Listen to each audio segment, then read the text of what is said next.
Youre 200. First thing in the morning, August 26, 2019. And so it's time to actually start the curriculum. So I'm going to jump right into the first week's assignment over here. So you click on the taskbar right here for weekly assignments. Okay. All right.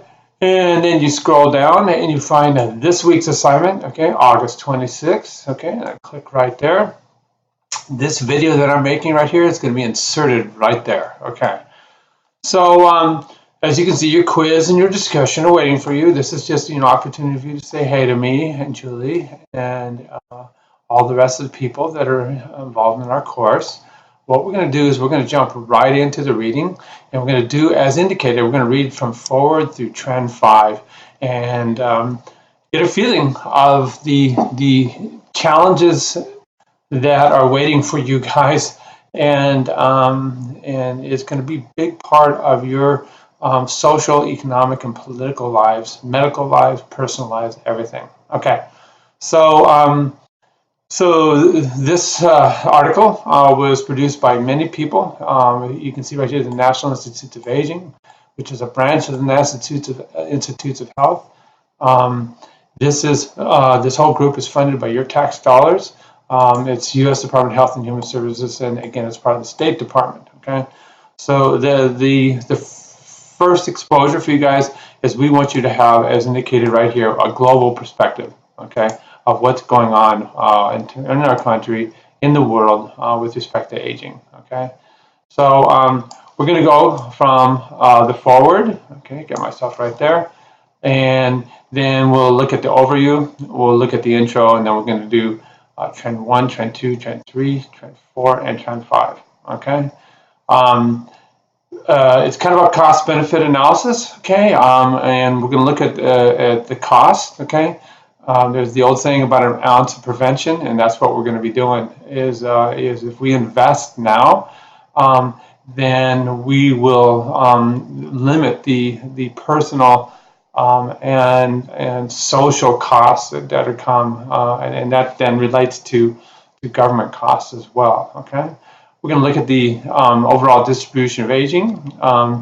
We'll see how life expectancy has just been dramatically increasing. We're going to understand why, and then we're going to look at the economic implications of this as related to problems that happen when you get really old. Okay, and it's the growing burden. We see here non-communicable diseases. These are diseases of aging that we have whole sections on in this class. A communicable disease is like a virus from a cold. Okay, a bacterial infection from tainted water. Okay.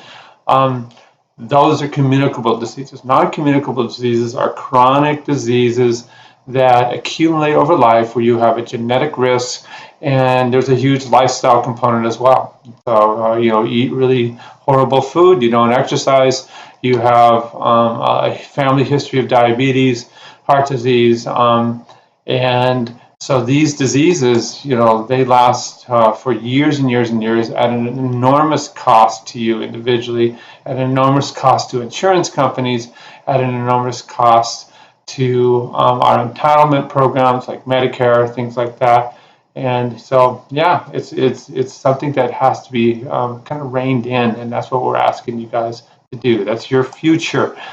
This is what we're going to be handing you. Alrighty. And then we'll look at kind of an interesting trend right here, and that in terms of the balance of all the populations, okay, going from 5 years of age all the way up to 100 years of age, the balance is shifting. Okay, so there's many older people. People are having less children because of the burden of taking care of their parents and grandparents. Also, to make it in this world, you guys are in college.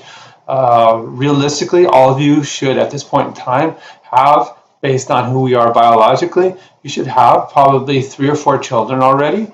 And then in terms of life and realism, there, what happens is we all try and get ourselves set in terms of careers, in terms of finances, and you push it back and you have children later in life, if at all. And so as a result, we are actually not replacing ourselves, and so that has huge problems that await you in terms of who's going to care for your parent or grandparent when there's only, if you have one child, the burden is huge, and so then it gets passed along to society maybe, but you can also look at this as an opportunity. If you're an entrepreneur, coming up with programs, okay, that will be really, really nice retirement facilities, assisted living facilities, because you become a surrogate for the children that these people never had.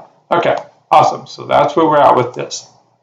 All right, so we're just going to kind of quickly go through it. Like I said, I'll kind of jump around in the reading, kind of help you in terms of your interpretation of this. Okay, all righty. So it is a crowning glory of medicine, okay, that we slowly, systematically eliminate diseases, okay? So we have vaccination that got rid of viruses, didn't get rid of viruses, but got rid of the ability for viruses to take over your body, because the vaccination basically alerts and arms your immune system to attack the virus when it gets in. That's why vaccinations are crucial. Antibiotics, okay, so if you have a bad bacterial infection, these amazing drugs killed off the antibiotics that normally people would get, a bacterial infection and die. We then were, confronted with things like cardiovascular disease, and we've made huge advances in terms of cardiovascular disease. You look at the ability to go in with a specialized tool that will be threaded up through one of your arteries, one of your veins, sorry, the femoral the femoral artery, sorry. I think I need another cup of coffee. What's going on here? This is called endovascular surgery, and you can guide something out there and just scrape all the crud out of the vasculature that might be, say, in your carotid artery, or maybe in your coronary arteries, and as a result, guess what? People live longer and longer and longer. So it's huge, okay? But then we open the doors for the other diseases, okay, of aging, like cancer and Alzheimer's disease, okay, which we're making some progress on, but it's a little bit slower, okay. So that's kind of the burden of disease that's coming that I'm talking about, okay. People live longer. All you have to do is go to a hospital. You go to a hospital, you look up and down. Unfortunately, if you have to go visit a family member or a friend in the hospital, and you look in room after room after room, what do you see in there? You see older people, okay? And that's just the reality. We're going to look at some charts about that later on, okay?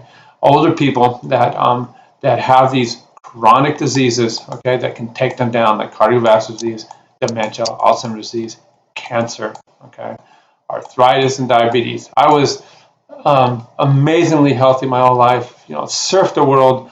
All of a sudden, boom, 63, my arthritis kicked in. I had to have a total knee replacement, okay, and now I got to get both shoulders scraped, okay, because of the arthritis that's in there. So, and that comes at a cost. The doctors that doing it are not doing it for free. All right. So this is, again, a global study, and it talks about the people that were involved. Okay, so here's our overview, and these are just some kind of amazing numbers, okay? So we see in 2006, when some of the data that was accumulated, this is done by census data from not only our country, but countries all around the world. And we saw, approximately 500 million people worldwide were 65 and older, okay? By 2030, okay, and that's just around the corner for you guys, okay, we're going to double that to 1 billion people, okay, 1 in every 8, all right, which is crazy. And a lot of the quote-unquote developed countries are having a lot of trouble with this. They didn't prepare accordingly. We're having trouble with it. We didn't prepare accordingly. But the real crisis that's coming globally is in the developing countries. These are countries that are financially far behind us. They haven't created the infrastructure. They don't have the entitlement programs of Social Security and Medicare that we have. But what's happened is, yes, medicine has gotten down there. It's gotten rid of the diseases that kill people in youth, and so people are living longer. So they're going to see this gigantic jump of this age group of 65 and older by 2030. Okay. Super challenges that come with this. Okay. So, while it is, like I indicated, a triumph of medicine, we have Social Security, okay, and economic advances that come with this. It's created challenges, okay.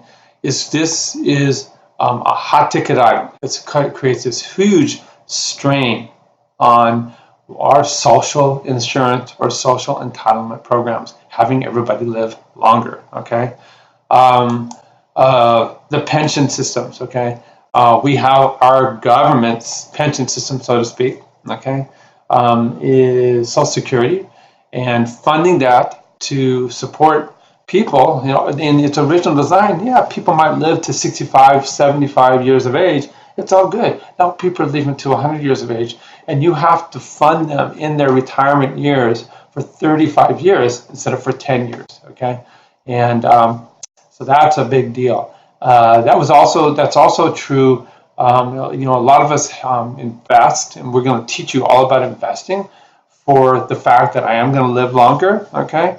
And so I have to do that on my own, right? But there are a lot of different job categories, government jobs, where there is a pension system that is completely underfunded, okay? So this would be if you work for a city, okay? If you work for the water industry, if you work for the police department and fire department, they all have pension systems that are funded by your tax dollars, okay? And again, people are living longer. So we need to come up with ways. There's my wife, awesome. So that's obviously my screen. That was right when I met her. That's my screensaver. So yes, it's a big, big deal, okay? And as a result, if you're pouring tons and tons of money into these systems, it's gonna affect economic growth. Okay, if you have too many old people, not enough people to do the work, then it's also going to affect. It's going to affect the number of people that can run businesses. We need immigration, and that's what this is all about. And from country to country, we'll see Russia. People are fleeing Russia because the system's not working. Okay, all right.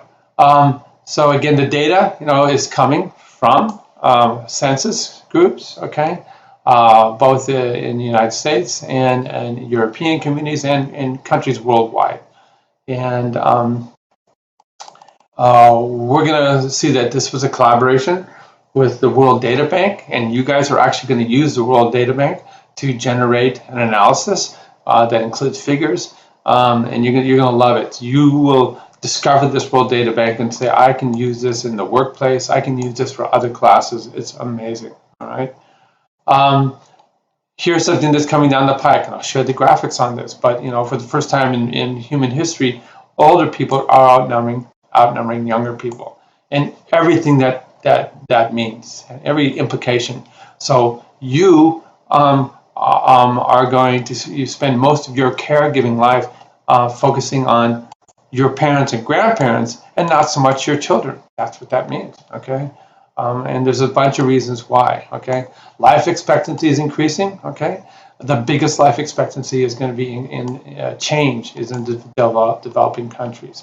When we look at the consequences of our successes, the oldest old is the biggest, most fastest growing age group. Okay, if we had to categorize it, 85 and older, okay, are the fastest growing age groups. All right, I already indicated that the biggest burden, okay, on you personally in terms of your time is helping your parent or grandparent that has a non-communicable disease like a Parkinson's disease, like an Alzheimer's disease, okay, like severe arthritis, okay, cancer.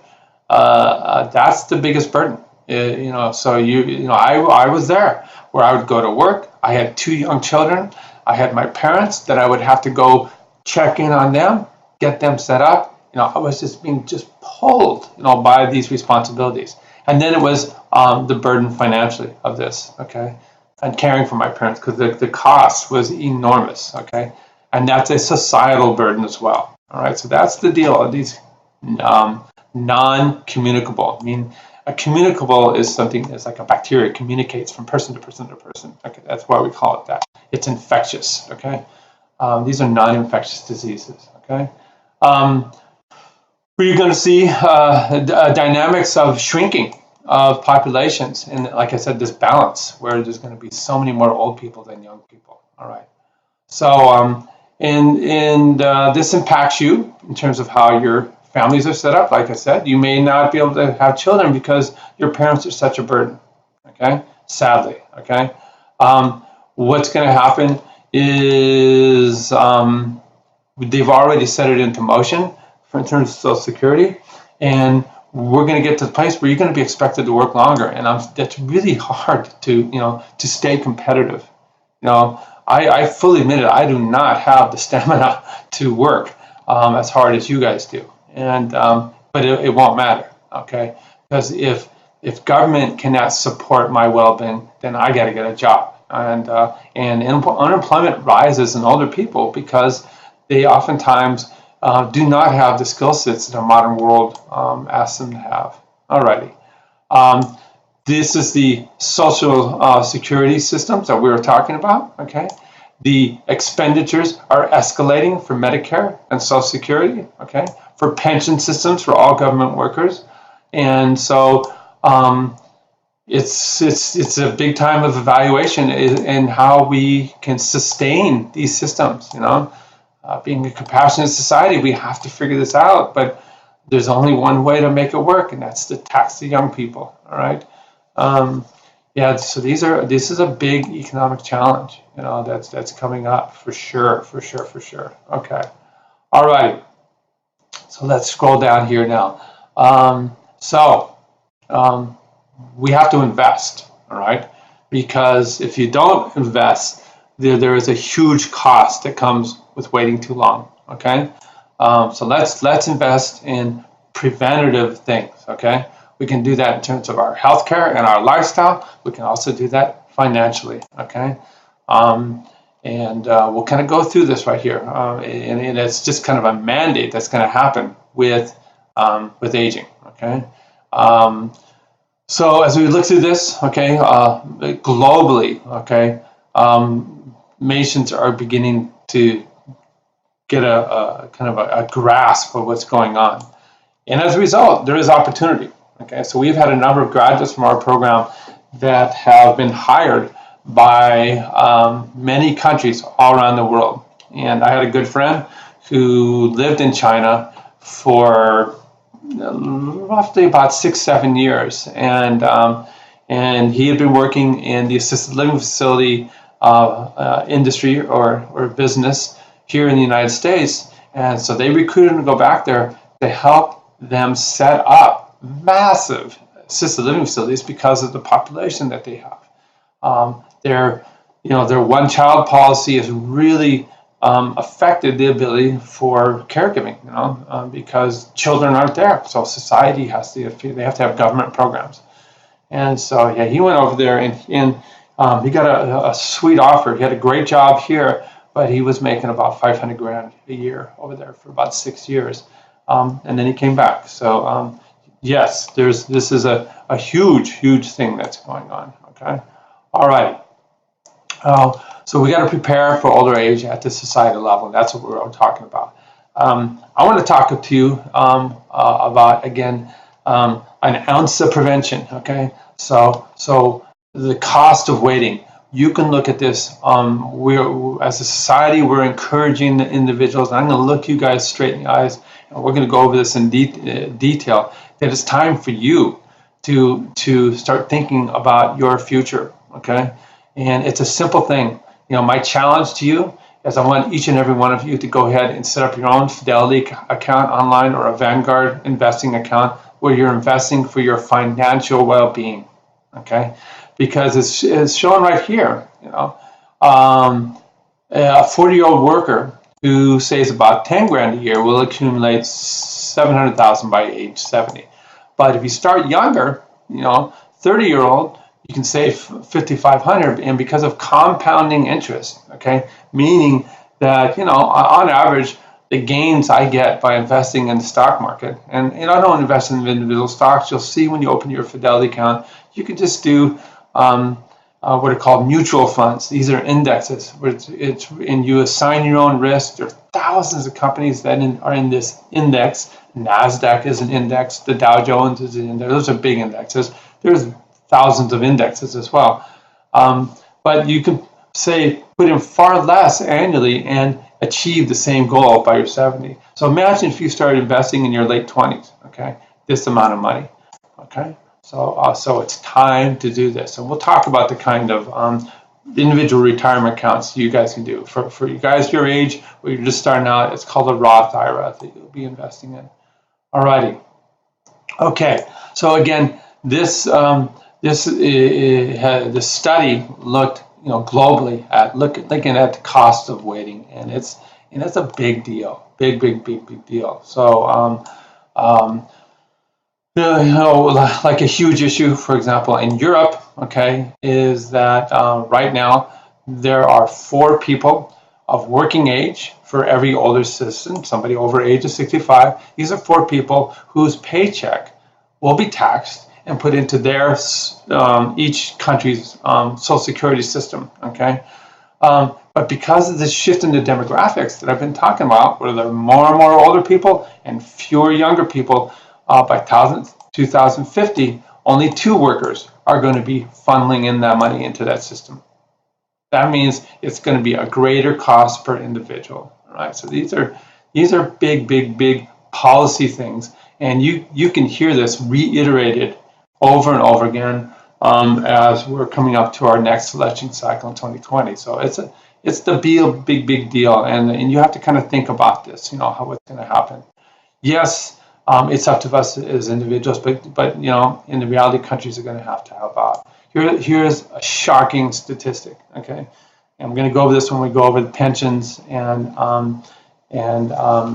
retirement accounts at the very end of the course. But if we lined up every American from 55 to 65 years of age, okay, lined them all up, and we ordered them by how much money they've saved for retirement, from people on my left to 0 to people on the right that have maybe put millions or billions in the right. And so just that entire spectrum, and we look at the very middle. Okay, so I'm going to look right at the median. The median savings for 55 to 65-year-olds in our country is $16,000. 16. Good luck trying to survive on that. Okay, so that's where the burden comes in terms of society financing these individuals. Okay, all righty. So we can now look at graphically what's going on here, and so this is kind of an amazing graphic right here. Okay, and we're looking at figure 1, young children and older people as a percentage of the global population. Okay, and so as we scroll down here, we see these are the years 1950 all the way out to 2050. Again, this is the percentage of the total population on this scale right here. Okay, and we see that when I was born, 1956, the percentage population that was older was not that significant. There were tons of working people and lots of children, the baby boomers. Okay, and then this started to happen. Okay, globally. All right, so there's a decline in the number of children, but this dramatic increase, and this crossover happened. Okay, so either way, people over age 65, people that are less than 5, these are significant periods of needing assistance. Okay, we call this caregiving. Okay, we also call these people over the age of 65 and people under the age of 5 dependents. Realistically, it's under the age of 18. Okay, are dependents. Okay, so we look at the ratio of these age groups to the number of working members of society. I'm still a working member of society, and that's where you get your dependency ratio. And we see the dependency ratio had this crossover over where the burden became older people right there. Okay, all right. So then we're gonna again read through this verbiage right here, but we can look at the graphics right here, and we can see the speed at which with this happened. So this happened over a really long period of time, but it achieved this change in percentage going from 7% to 14% of the country being age 65 or over right here. And you see it happen really early on in Sweden and France, but it took a long time. So when things take a long time, then you have more time to figure things out and get things, get prepared. So Sweden did go to the direction of social services. So they have an amazing Social Security type Medicare program that is the Swedish version at a cost. So there's a lot of taxes that happen in terms of your income there. You see, we came into this much later in terms of world history, right? So we went from 17 to 14% in 2013 compared to it happening in 1975 and 80 here, okay? All righty, and you can just kind of look, choose your country and look around, okay? So again, it happened much earlier in the UK right here, all right? And then we look at developing countries. And you see, we had, most of our the developed countries had time to figure it out. We learned from these people, even though we still have problems. Okay, developing countries, right here. Okay, you see that it's compressed. It happened rapidly. Okay, they're not prepared at all. Okay, you see the number of years right here compared to the number of years that we see up here. Okay. So they're not prepared at all. Okay. All right. So we have this increasing life expectancy that's causing these changes that we were talking about in the two graphs from the prior chapter. And we can look at the countries. Okay. So Japan has become the model system. Okay. And they're having a crisis now in terms of having this imbalance in terms of older people versus younger people. So Japan is having a lot of trouble finding workers to do the jobs that are necessary to keep the country running smoothly. Okay, all righty. So when we look at what is the driving force for all this, okay, you can hear about a couple things. All righty. We see that in less developed countries, these infectious diseases affected them. Okay. I look at these things in what was kind of remarkable in our country last year. So we have had a steady rise in the life expectancy. Life expectancy is like if you're born, for example, in 2019, okay, then on average, your life expectancy should be right around almost 79 years of age, okay? And that's what life expectancy means. Yeah, there's people that die younger, there's people that live older, but we're just looking at the average, okay? And for us, our country, for the first time in modern history, our life expectancy in the United States dropped. And the reason that our life expectancy in the United States dropped was, and it was a gigantic study done by these same agencies, was due to the epidemic of opioid addiction. And then, of course, opioid overdose. Really tragic. Something to definitely think about. Okay, what's happening, okay, in these shifts of these countries? So countries with long life expectancies, okay, and this imbalance of more older people or younger people, they're seeing a shift from high fertility to low fertility. And we've been on that train for a long time. Less and less children. My parents' generation had 5 or 6 kids. In my generation, you're lucky if you have 2, maybe 1. Okay, we have this steady increase in life expectancy. Okay, that we were talking about, and we see this again. I've talked about this a million times now. This shift from infectious diseases, including things like parasites, to non-communicable diseases. These are chronic diseases, chronic conditions of aging like arthritis, Alzheimer's disease, Parkinson's disease, cardiovascular disease. All right. So it's caused this big transition. Okay. And so we can look at it graphically in another way. This is called a survivorship curve, okay? All right, so this is where we line everybody up, okay, that was born in 1901, okay, and everybody up in the red that was born in 2003. Okay, and then we just study them over their life course from age 10 to age 20 to age 30. And we just ask ourselves, how many people are still around, okay? How many people have died off, okay? So we can see in 1901, by age 10, almost 20% of the population is gone from that group that we first studied, okay? Boom, this big drop. Why is that? From infectious diseases, okay? We didn't have vaccinations back then, all right? So you could get a viral infection, okay, like a polio, okay? Like a whooping cough, like a measles, and it would kill you, okay? Then we got vaccinations. So by 2003, we got rid of all those problems. Now, unfortunately, there is a movement against vaccinations, and so this is starting to creep down again because of that, because people die from those diseases, okay? The other thing that crept in was antibiotics. So, yeah, you used to get a sinus infection, okay? You would get a gastrointestinal infection, you know, a giardia or something like that. We got antibiotics that would kill off that critter so it wouldn't kill you off. Back then, we didn't have the antibiotics. And you can see here, by age 50, almost 50% of the population is gone. That's the way it goes, you know, because of all of these things.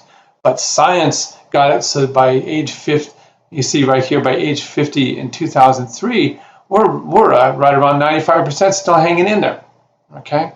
Out here, we can look at what the average life expectancy is, okay? So the average at 50%, scoot you over right here close to 80 years of age. All right, so that's how that is viewed, okay? And we can see, again, changes in life expectancy, okay? We're going from 1840 to 2000, and you just see, you know, both men and women skyrockets, and we see that women had a much greater increase in life expectancy than men. You know, a lot of things happen in terms of you know, childcare and prenatal and all that kind of stuff that helped women survive longer. Okay, all right. So we're looking here now the rising numbers of the oldest old. Okay, and the oldest old are people ages 85 and over. All right, so we're going to call that the fastest growing age group. All right. And, you know, I just want you guys to go ahead. I'm not going to read all this for you, but we can jump right into the figures and take a look at what's going on here. So on a percentage basis, okay, we can see here that 100 and above are the fastest growing group, okay, just on this kind of scale, looking at this graph. We have 85 and above right here. So this is 85 and above plus 100 and above. That's the oldest old in total. But you see on a percentile basis dramatic increases compared to younger people right here, okay? This comes at a cost, okay, as I've indicated, of a growing burden of non-communicable diseases like cardiovascular disease, like Alzheimer's, like cancer, like Parkinson's, amyotrophic lateral sclerosis, or ALS, okay? So there was a big shift with all that, okay? And this chapter goes through comparing developed and developing countries, okay? So we can look at that right here on this scale, okay? So what I want to begin here with the high income or developed countries, okay? And we're going to look at non-communicable diseases, all the ones I've been talking about, versus communicable diseases, maternal perinatal care, so that's what I was talking about, okay? So women had the greatest increase in life expectancy because we had lots of new knowledge about things like nutrition and other things to make sure that moms were safer both before and after they gave birth, okay? Then the communicable part is the viruses and bacteria that we were talking about. All right, so in 2002, we saw that, again, what are we looking at here? The burden, meaning the number of cases, or we can look at it another way, the financial cost, okay? And we see in 2002, the burden was about 6%, and now that's been reduced to 3%, okay? in high-income countries. So we were already kicking butt here, and we continue to make advances. These are injuries right here, automobile accidents and things like that. I remember I went to Fiji surfing once with Julie, and the number one cause of death in Fiji was automobile accidents. It was awesome. The taxi ride was insane. Okay, alrighty. These are lower income countries. Okay, so you see here the blue. These are on a percentile basis of what's causing disease and as a burden. You see that infectious diseases in green are much more likely. Then cardiovascular disease right here, and things like cancer, Alzheimer's disease. Alrighty, they have a lot more accidents there too, because these developing, you guys have driven in developing countries. It's kind of like the wild, wild west sometimes. All right. Lastly, we're seeing this age and population decline. Okay. All right. So this is at a surface level may not make sense, but the reality is it's so competitive, so hard to make it in the world that a lot of people are delaying reproduction.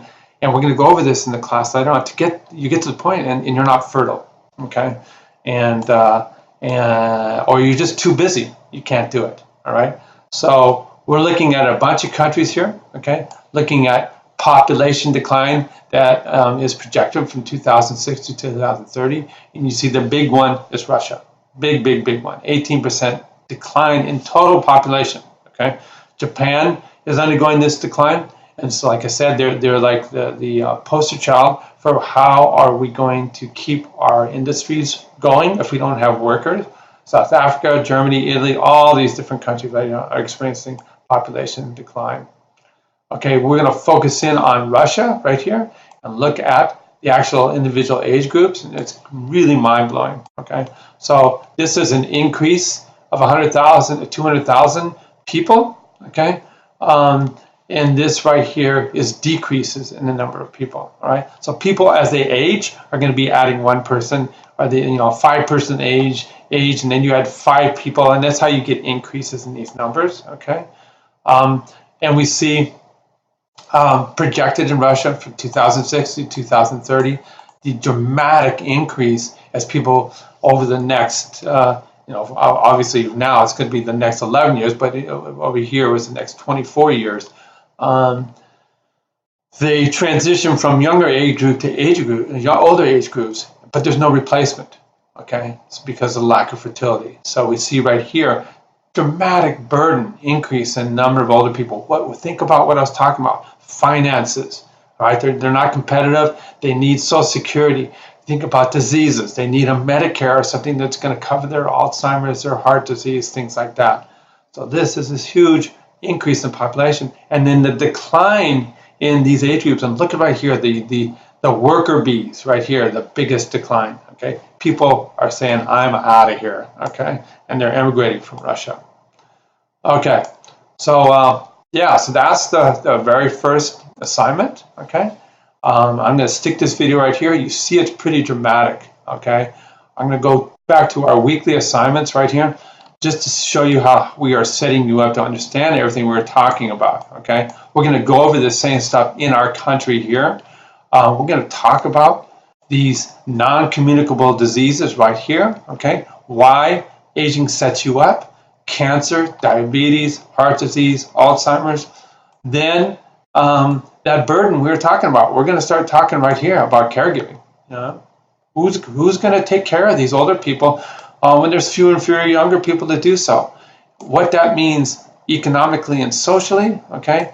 How we had better prepare for this, okay? And for you as an individual, we're going to do retirement planning, okay? So we're going to do fidelity accounts, guys. All right. That is it. So I was a little more long-winded than I wanted to be, but I hope you guys enjoyed this lecture, and it's really showing you the importance of what's going on. I'll see you next week.